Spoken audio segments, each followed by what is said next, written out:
পিনাকি ভট্টাচার্য একা বিএনপিকে একদম খেয়ে দিচ্ছেন, বিএনপিকে শেষ করে দিচ্ছেন।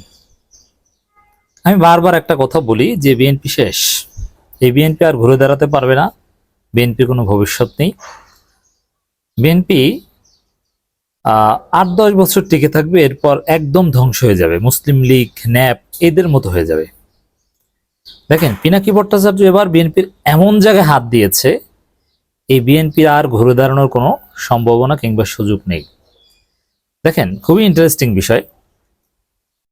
মনে হতে পারে যে পিনাকির সাথে বিএনপির দ্বন্দ্ব, এই পিনাকি বলতে কিন্তু আমি শুধু পিনাকি ভট্টাচার্যকে বলছি না, পিনাকি বলতে একটা গ্রুপ বা জনগোষ্ঠীর একটা বড় অংশের প্রতিনিধিত্ব করেন তিনি। এখানে মনে হতে পারে যে ৫ আগস্টের পর বিএনপির চাঁদাবাজি বা এগুলোকে কেন্দ্র করে বিএনপির সাথে পিনাকিদের দ্বন্দ্ব। বিষয়টা কিন্তু আসলে সেরকম নয়। কারণ পিনাকি এবার যে ভিডিও বানিয়েছেন, বাংলাদেশের সাথে বিএনপির গাদ্দারি এই শিরোনামে, সেখানে বিএনপির এমন জায়গায় হাত দিয়েছেন, ওই জায়গাটা সমাধানের কোনো ঔষধ বিএনপির কাছে নেই। এবং সেই জিয়াউর রহমানের পজিশনিং থেকে শুরু করে বিএনপির মৌলিক পলিটিক্যাল ন্যারেটিভের জায়গায় হাত দিয়েছেন, যার অর্থ যে বিএনপি পুরোটাই সমস্যা। মানে এমনভাবে বিএনপিকে হিস্ট্রিক্যালি নানানভাবে তথ্যপত্র দিয়ে প্রমাণ করেছেন পিনাকি ভট্টাচার্য যে বিএনপি হচ্ছে আরেকটা আওয়ামী লীগ। বিএনপি দেশের শত্রু, জাতির শত্রু, ইতিহাসের শত্রু, মানবতার শত্রু। বিএনপি ভারতের দালাল, হিন্দু জমিদারদের দালাল, ইত্যাদিতে নানান কিছু আর কি।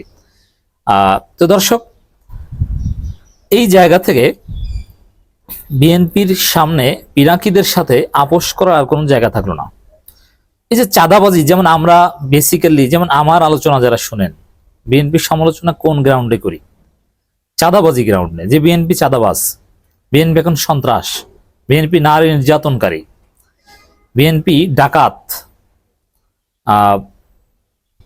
বিএনপি ভারতের দালাল। আমার সমালোচনার জায়গা কিন্তু এইগুলো যখন বিএনপিতে ছিল না, তখন কিন্তু আমরা বিএনপিকে সমর্থন করতাম।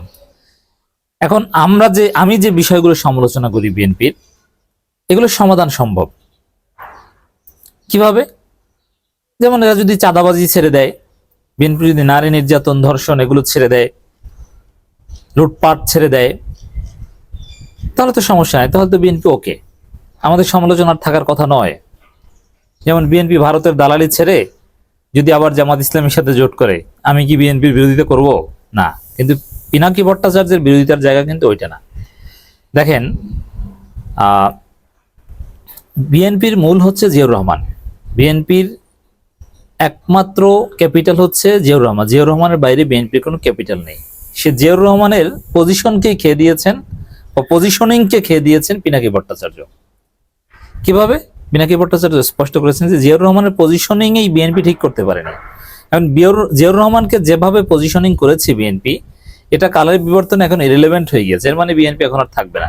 সে বিএনপির মূল ক্যাপিটাল সেই জিয়াউর রহমানকে বেঁচে খাবে, সে জিয়াউর রহমানের রিলেভেন্স নেই। কিভাবে? একটা চমৎকার পয়েন্ট, এই কথাটা আমি প্রায় বলতাম। দেখেন, ভেরি সিগনিফিকেন্ট। যেমন জিয়াউর রহমানকে বিএনপি মুক্তিযুদ্ধের ঘোষক বানাচ্ছে, জেড ফোর্সের কমান্ডার ও মুক্তম, অথচ সেই মুক্তিযুদ্ধ ব্যবসায় এখন আর চলবে না। অতএব জিয়াউর রহমানকে বড় মুক্তিযুদ্ধ হিসেবে উপস্থাপন করে বিএনপির যে রাজনীতি, এই পজিশনিংটাই ভুল। অথচ জিয়াউর রহমানের অনেক ভালো দিক ছিল, যেগুলোকে ফোকাস করে জিয়াউর রহমানকে পজিশনিং করা যেতে পারে। যেমন জিয়াউর রহমান অনিচ্ছুক প্রেসিডেন্ট, যে তিনি ক্ষমতা নিতে চাননি, কিন্তু ক্ষমতা সিপাহী জনতা তাকে দিয়েছে, নিতে হয়েছে প্রফেসর ইউনূসের মতো। আবার ভারত বিরোধিতার অবস্থান, বিপ্লব ও সংহতি ৭ নভেম্বরে নানানভাবে তাকে পজিশনিং করা যায়, কিন্তু না, জিয়াউর রহমানকে বানিয়েছে মুক্তিযোদ্ধা কমান্ডার। অথচ মুক্তিযুদ্ধ কমান্ডার হওয়া মানে শেখ মুজিবের কর্মচারী।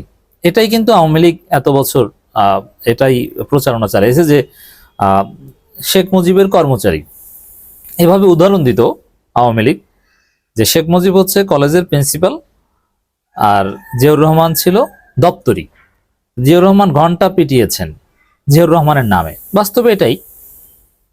আপনি যদি মুক্তিযোদ্ধা হিসেবে জিয়াউর রহমানকে দেখেন, তাহলে শেখ মুজিবের দপ্তরি এর বাইরে জিয়াউর রহমানকে উপস্থাপন করার কোনো সুযোগ নেই, কারণ মুক্তিযুদ্ধের সর্বাধিনায়ক ছিলেন শেখ মুজিবুর রহমান, আর সেই সর্বাধিনায়কের একজন সেক্টর কমান্ডার ছিলেন, ওরকম অনেক সেক্টর কমান্ডার ছিল, one of the sector commander ছিলেন এই জিয়াউর রহমান। অতএব বিএনপি জিয়াউর রহমানকে পজিশনিং করেছে এমনভাবে যেটা শেখ মুজিবের সাবঅর্ডিনেট করেছে জিয়াউর রহমানকে। অতএব যেখানে শেখ মুজিবই নেই, শেখ মুজিবের একজন সাবঅর্ডিনেটর জিয়াউর রহমানের অস্তিত্ব থাকে কিভাবে? তো এই জায়গাটায় বিএনপি কিন্তু একটা কঠিন ধরা খাচ্ছে। যেখানে দেখেন বিএনপির মূল ক্যাপিটাল জিয়াউর রহমানের পজিশনিং কি যেভাবে খেয়ে দিল বা যেভাবে ইরেলেভেন্ট হয়ে গেছে বাস্তবতা আপনারা দেখছেন।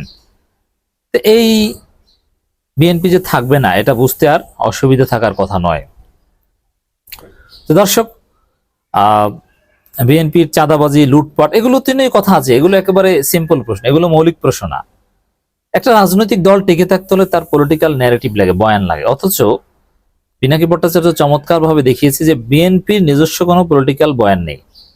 বিএনপির বয়ান হচ্ছে আওয়ামী লীগের বয়ান। চমৎকার ভাবে দেখিয়েছেন পিনাকি ভট্টাচার্য যে বিএনপির পলিটিক্যাল বয়ান হচ্ছে একদম আওয়ামী লীগের বয়ান। আওয়ামী লীগের বয়ান যা, বিএনপির বয়ান তা, কোনো পার্থক্য নেই।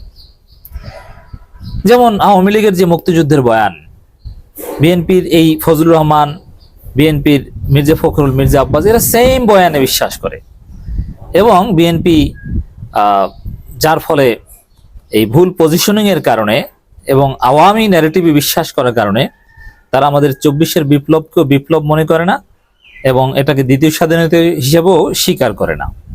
তো দর্শক, এই যে জায়গাটা দেখেন, যেই সংগঠন জনগণ কর্তৃক ধিক্কৃত, তাদের চাঁদাবাজি, লুটপাট, ধর্ষণ, নারী নির্যাতন এগুলোর কারণে চরম বিতর্কিত, এবং যাদের কোনো পলিটিক্যাল ন্যারেটিভ নেই, যাদের ক্যাপিটাল জিয়াউর রহমানের পজিশনিং ঠিক নেই, সেই বিএনপি তারা কি টিকবে? নেভার, টেকার কোনো সুযোগ নেই। শুধু এটা না দর্শক, দেখেন বিএনপির কিছু মানে তারা মুক্তিযুদ্ধকে অন করে এবং তাদের প্রতিপক্ষকে রাজাকার বলে, এবং চমৎকারভাবে দেখিয়েছেন যে বিএনপির দেউলিয়ত্ব কোন জায়গায়। যে আওয়ামী লীগের আবিষ্কৃত জিনিস দিয়েই বিএনপিকে চলতে হয়। যেমন বিএনপির প্রতিপক্ষকে তারা আল বটর বলে, আল বটর, এই যে আল বদর বলে গালি দেওয়া, এটা তো আওয়ামী লীগের আবিষ্কার। আবার বিএনপির শত্রুদের সবাইকে রাজাকার ট্যাগ দেয়, জামাতের দালাল ট্যাগ দেয়, এটা তো আওয়ামী লীগের আবিষ্কার। মানে বিএনপির নিজস্ব কিচ্ছু নেই, সব কিছুতে তারা আওয়ামী লীগের অনুসরণ করে। এবং দেখেন এই যে ধর্মনিরপেক্ষতা, অসাম্প্রদায়িকতা, প্রগতিশীলতা ইকুয়াল টু ইসলাম বিদ্বেষ, মুক্তিযুদ্ধের বয়ান এগুলোই। তো এগুলোর বিরুদ্ধেই 24-এর বিপ্লব হয়েছে, আর এগুলোই বিএনপি এখন ধারণ করে।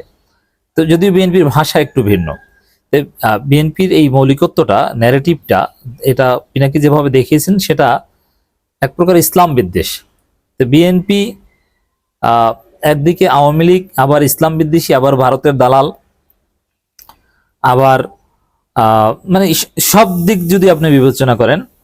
এবং পিনাকি ভট্টাচার্য একদম সেই জমিদারি প্রথা উচ্ছেদের ঘটনা থেকে দেখিয়েছেন, আমাদের পাকিস্তান আন্দোলন, ভাষা আন্দোলন থেকে দেখিয়েছেন যে এই বিএনপি আওয়ামী লীগ হয়ে উঠছে বা আওয়ামী লীগ, কিন্তু এরা টিকতে পারবে না, এদের ভবিষ্যৎ নেই, এদের পতন, এদের হারিয়ে যাওয়া অনিবার্য।